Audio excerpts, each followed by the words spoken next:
Assalamualaikum, selamat siang semua. Di sini kami dari kelompok 4 ingin mempresentasikan materi praktikum yang berjudul Hukum Newton. Sebelum memulai presentasi, kami ingin mengucapkan terima kasih kepada Bu Saras yang telah membantu kami selama proses praktikum. Berikut nama-nama anggota dari kelompok kami.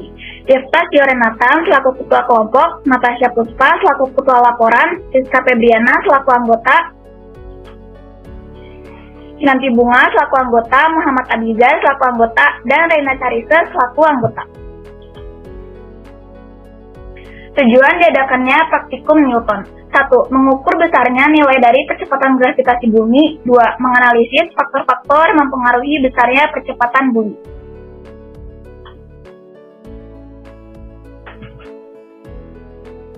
Alat dan bahan yang dibutuhkan untuk melakukan praktikum. Meteran jahit baju 1 buah, pelatik kertas 1 buah, bola kasti 1 buah, bola tenis meja 1 buah, stopwatch 1 buah, dan gunting 1 buah. Langkah-langkahnya sebagai berikut. 1. Ukur ketinggian dan beri tanda menggunakan suatu kertas. Jatuhkan benda dari ketinggian dan dihitung waktu jatuhnya dengan menggunakan stopwatch. 3. Ulangi langkah kedua dengan ketinggian yang berbeda. Dan yang terakhir, lengkapilah tabel pengamatan yang tersedia pada data pengamatan. Landasan selanjutnya landasan teori.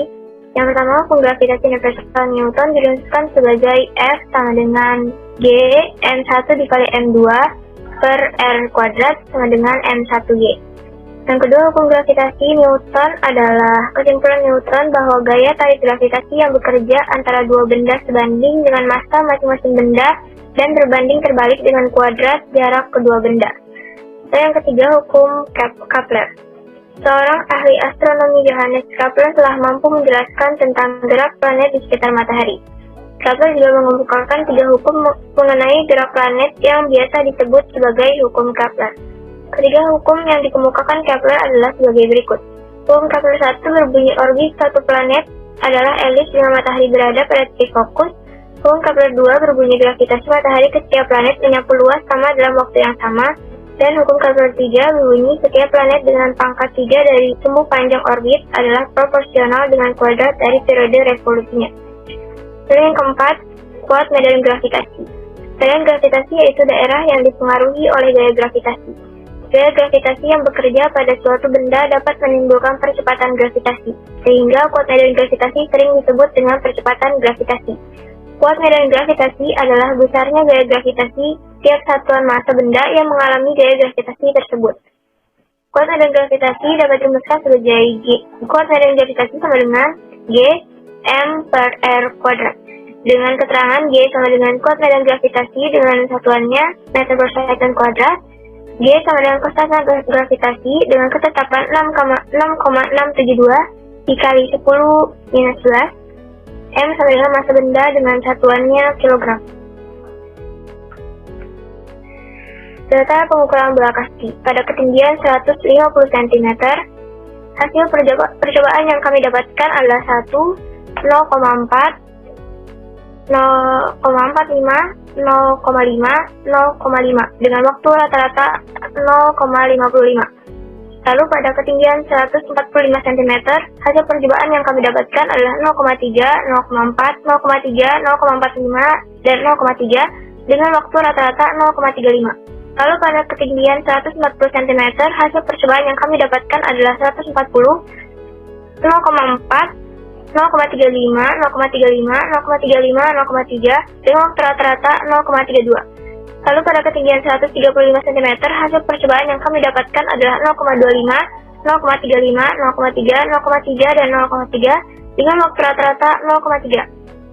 Lalu pada ketinggian 130 cm, hasil percobaan yang kami dapatkan adalah 0,25, 0,3, 0,25, 0,3, 0,3 dengan waktu rata-rata 0,29. Selanjutnya, data pengukuran bola pingpong. Pada ketinggian 150 cm, hasil percobaan yang kami dapatkan adalah 0,45, 0,4, 1, 0,45, 1 dengan waktu rata-rata 0,66.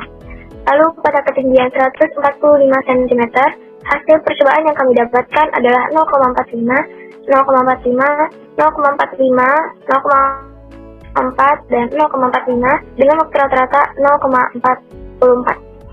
Lalu pada ketinggian 140 cm, hasil percobaan yang kami dapatkan adalah 0,4, 0,4, 0,35, 0,4, dan 0,4 dengan waktu rata-rata 0,39. Lalu pada ketinggian 135 cm, hasil percobaan yang kami dapatkan adalah 0,35, 0,35, 0,4, 0,4, dan 0,4 dengan waktu rata-rata 0,38.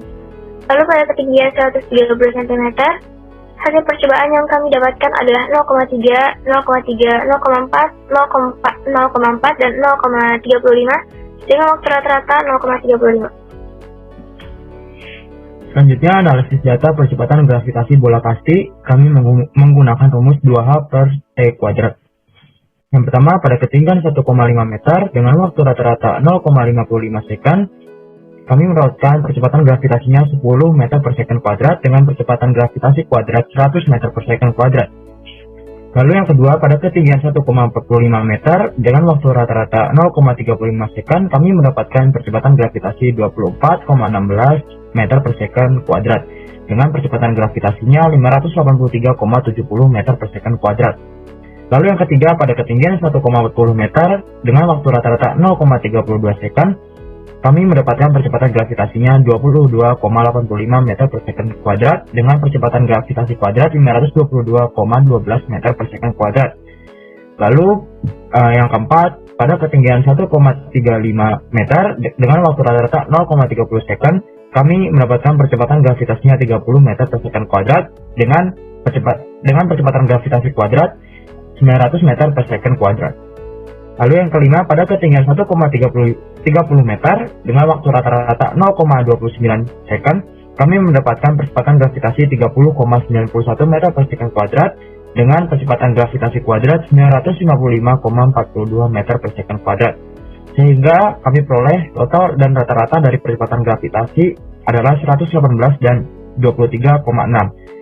Selanjutnya, untuk total dan rata-rata percepatan gravitasi kuadrat adalah 3,061 dan 6,122. Selanjutnya, analisis data percepatan gravitasi bola pingpong dengan rumus yang sama, yaitu 2H per T kuadrat.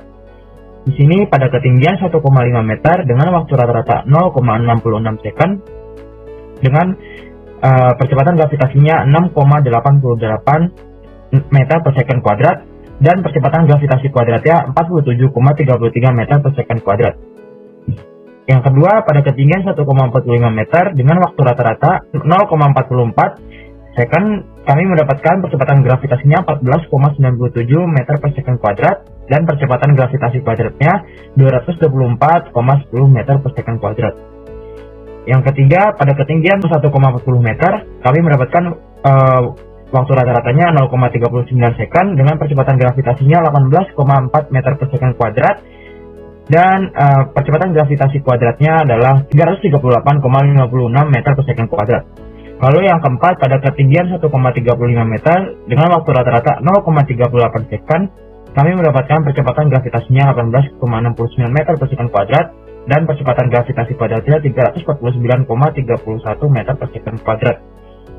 Lalu yang kelima, pada ketinggian 1,30 meter dengan waktu rata-rata 0,35 second, kami mendapatkan percepatan gravitasinya 21,22 meter per second kuadrat dan percepatan gravitasi kuadratnya adalah 450,28 meter per second kuadrat. Sehingga kami peroleh total dan rata-rata dari percepatan gravitasi yaitu 80 dan 16. Selanjutnya, kami peroleh total dan rata-rata dari percepatan gravitasi kuadratnya adalah 1410 dan 282. Berikut ini adalah analisis data bola kasti. Langkah pertama untuk mencari sigma G, kami menjumlahkan percepatan gravitasi bola kasti sehingga kami mendapatkan hasil 117,95 yang kami bulatkan menjadi 118 meter per second kuadrat. Langkah kedua, kami mentotalkan G kuadrat sehingga mendapatkan hasil 3061 meter per second kuadrat. Langkah ketiga, kami mencari gravitasi rata-rata dengan cara menjumlahkan percepatan gravitasi per 5. Dan jumlah yang kami dapatkan adalah 24 meter per sekon kuadrat.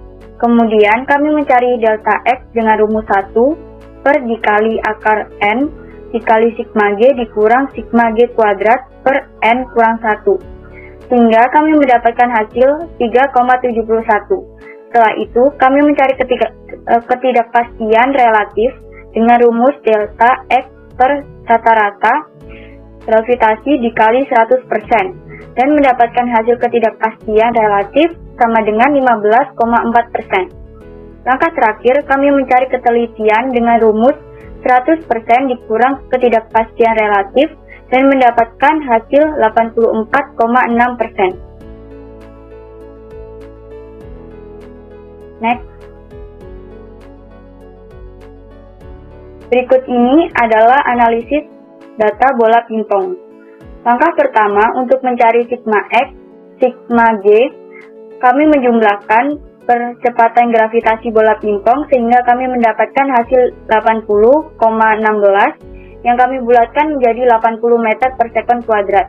Langkah kedua, kami mentotalkan G kuadrat sehingga mendapatkan hasil 1410 meter per sekon kuadrat. Langkah ketiga, kami mencari gravitasi rata-rata dengan cara menjumlahkan percepatan gravitasi per 5. Dan hasil yang kami dapatkan adalah 16 meter per sekon kuadrat.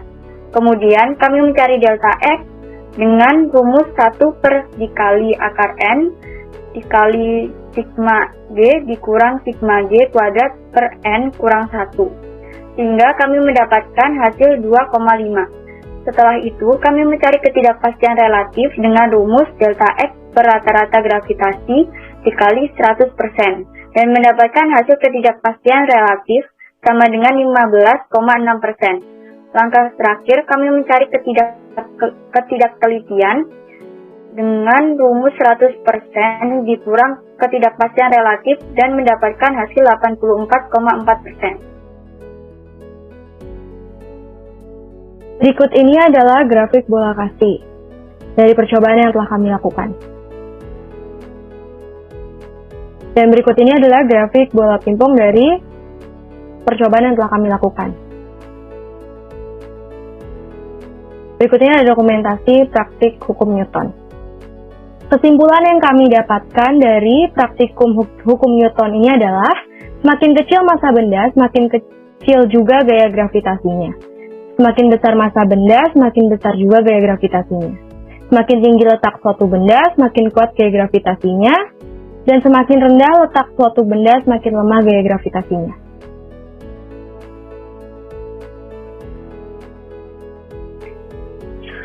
Sekian dari kami, mohon maaf bila ada kesalahan kata. Terima kasih. Wassalamualaikum warahmatullahi wabarakatuh. Assalamualaikum, selamat siang semua. Di sini kami dari kelompok 4 ingin mempresentasikan materi praktikum yang berjudul Influx dan Momentum. Sebelum memulai presentasi, kami ingin mengucapkan terima kasih kepada Bu Saras yang telah membantu kami selama proses praktikum. Saya akan memperkenalkan anggota kelompok kami. Yang pertama, Yeftasio Renatan sebagai ketua kelompok, Natasha Puspa sebagai ketua laporan, Friska Febriana sebagai anggota. Next. Kinanti Bunga sebagai anggota, Muhammad Abizar sebagai anggota, dan yang terakhir, saya, Reina Karisu Zaida sebagai anggota kelompok. Materi yang pertama kita bahas adalah apa aja sih tujuan dilakukannya praktikum. Tujuan praktikum adalah untuk menentukan besaran koefisien restitusi tumbukan antara bola dengan bidang datar, dan juga untuk memahami tentang koefisien restitusi yang terjadi antara dua benda. Selanjutnya, tahukah kamu apa itu momentum, apa itu impuls? Jadi, momentum adalah besaran vektor yang dapat dinyatakan sebagai hasil kali antara massa benda dan kecepatannya. Karena itu, massa dan kecepatan merupakan faktor utama yang mempengaruhi besaran sebuah kekuatan gerak pada benda. Impuls dapat digambarkan sebagai jumlah yang menyatakan efek dari gaya total yang bekerja pada suatu benda.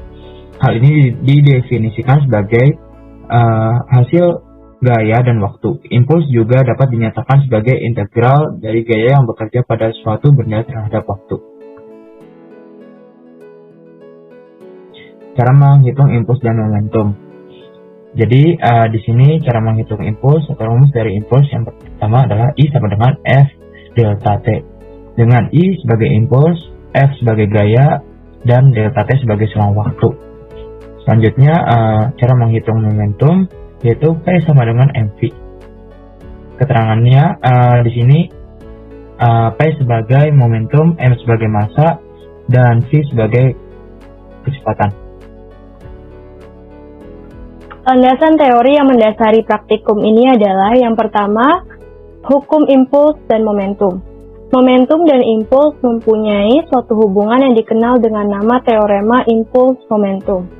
Bunyi teoremanya adalah impuls yang dikerjakan pada suatu benda sama dengan perubahan momentum yang dialami benda tersebut, yaitu beda antara momentum akhir dengan momentum awalnya. Kemudian ada hukum kekekalan momentum. Hukum kekekalan momentum menyatakan bahwa jika tidak ada gaya luar yang bekerja pada sistem, maka momentum total sesaat sesudah sebelum dan sama dengan momentum total sesudah tumbukan. Nilai koefisien restitusi. Koefisien restitusi juga dapat didefinisikan sebagai perbandingan perubahan kecepatan benda sesudah bertumbukan dan sebelum bertumbukan.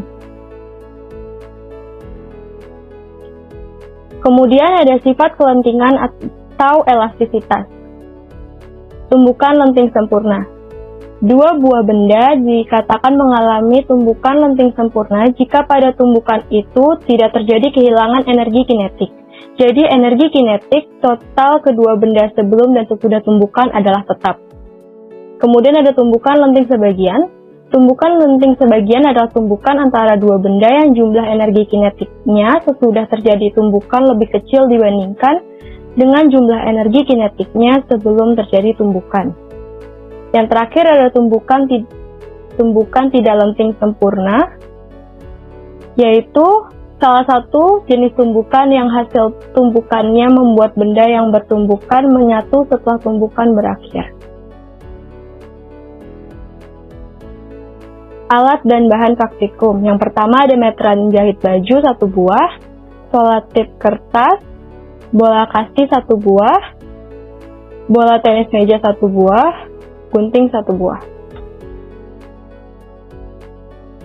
Langkah-langkah, letakkan meteran tegak lurus dengan lantai, jatuhkan bola dari ketinggian pertama atau H1, perhatikan ketinggian bola saat pertama kali terpantul atau H2, kemudian catat pada tabel.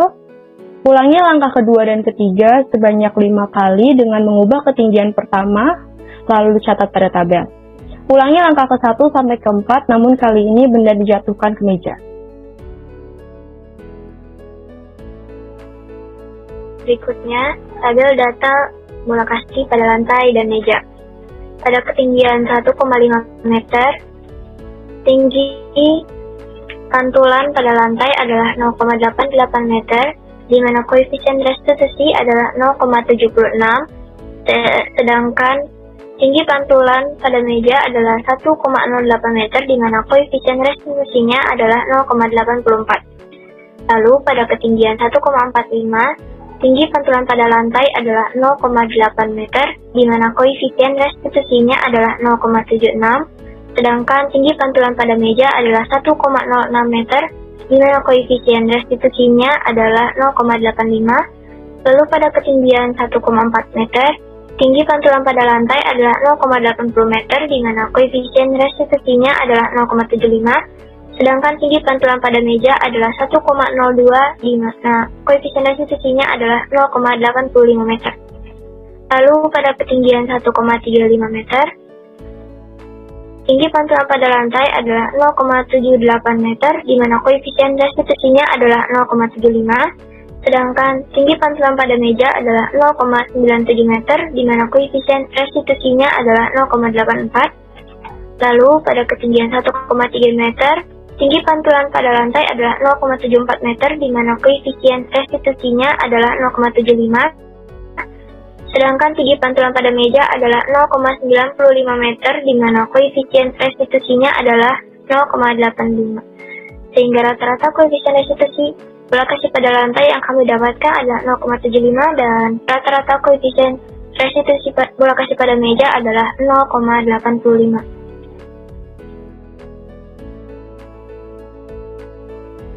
Selanjutnya tabel data bola tenis pada lantai dan meja. Pada ketinggian 1,5 meter, tinggi pantulan pada lantai adalah 1 meter, di mana koefisien restitusinya adalah 0,81, sedangkan tinggi pantulan pada meja adalah 1,2 meter, di mana koefisien restitusinya adalah 0,89.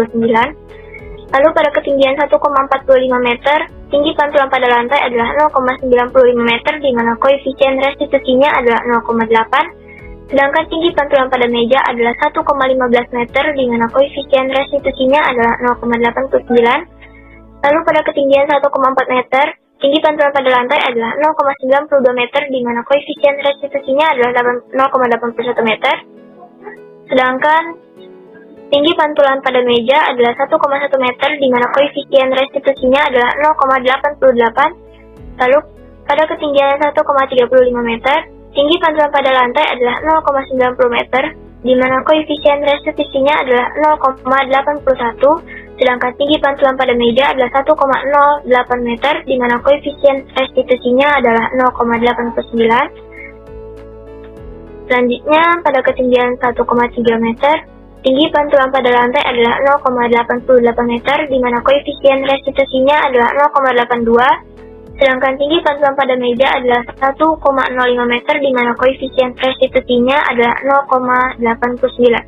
Sehingga rata-rata koefisien restitusi bola tenis pada lantai yang kami dapatkan adalah 0,81 dan rata-rata koefisien restitusi bola tenis pada meja adalah 0,89. Berikut adalah analisis data bola kasti pada lantai. Pada ketinggian 1,5 meter, tinggi pantulannya 0,88, koefisien restitusi 0,76 dan koefisien restitusi kuadratnya adalah 0,58. Lalu pada ketinggian 1,45,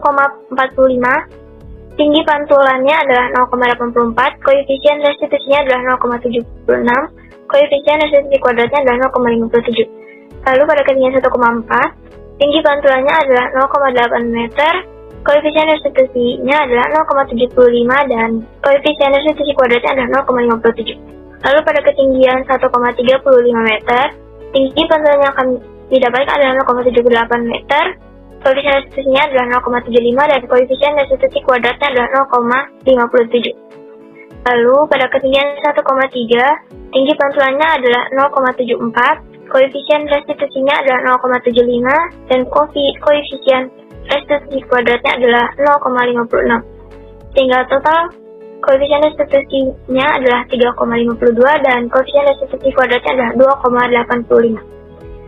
Untuk mencari delta X, kami menggunakan rumus 1/n dikali akar dari n sigma E kuadrat dikurangi sigma E dikuadratkan. Sehingga kami mendapatkan hasilnya yaitu 0,136.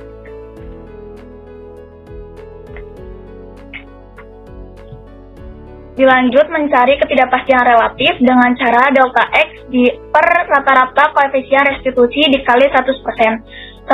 Yang ditemukan hasilnya yaitu 19,3%. Dilanjut dan terakhir mencari ketelitian dengan cara 100% dikurang hasil ketidakpastian relatif yang hasilnya 80,7%.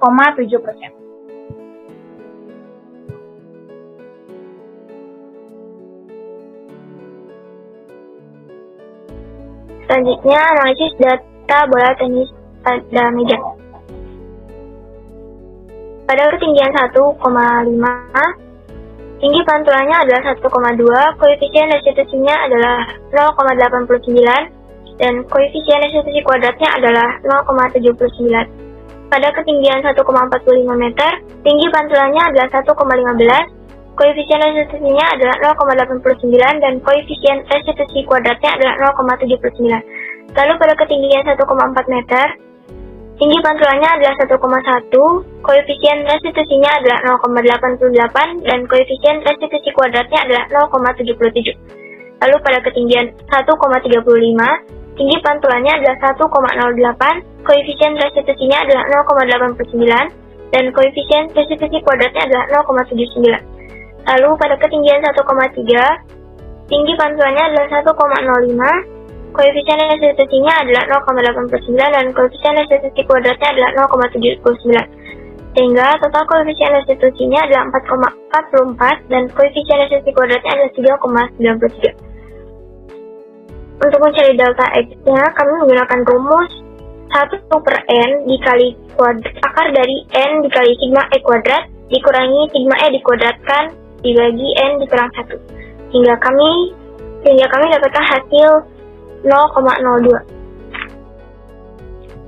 Dilanjut mencari ketidakpastian relatif dengan cara delta X per rata-rata koefisien restitusi dikali 100%, di mana rata-rata koefisien restitusi didapatkan dari jumlah semua koefisien restitusi dibagi 5 yang hasilnya 0,88. Dilanjut mencari ketidakpastian relatif yang hasilnya 2,2%. Lanjut, yang terakhir mencari ketelitiannya, yaitu dengan cara 100% dikurang ketidakpastian relatif, dan kami mendapatkan hasilnya 97,8%. Berikut ini adalah grafik data praktikum kami. Kesimpulan yang didapatkan dari percobaan praktikum, yaitu semakin besar massa bendanya, maka momentum akan semakin besar, dan semakin cepat benda, semakin besar juga momentumnya.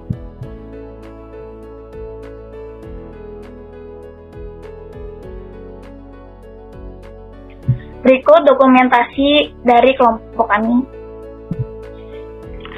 Sekian dari kami, mohon maaf jika ada kesalahan kata. Terima kasih. Wassalamualaikum warahmatullahi wabarakatuh.